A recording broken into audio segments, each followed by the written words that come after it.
आता आपल्या शेतात आता हे जे तीळ कापून ठेवलेली आहे आणि मग गेल्या आठवड्यात आपल्याकडे पाऊस होता, काय परिस्थिती आहे?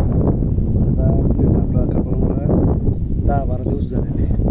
ती टायमावरच कापलेली आहे, पण अवकाळी पावसामुळे थोडीशी काळसर पडते ती आता. आणि ढगाळ वातावरण असल्यामुळे ते तीळ अशी फुटत नाही.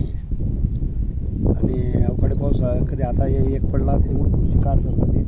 अजून कधी 1-2 पाणी पडला तर तीळ पूर्ण वाया जाणार. वाया जाणार, तिच्या लावलेली मजुरी खर्च बी निघणार नाही, काहीच निघणार नाही. काहीच निघणार नाही.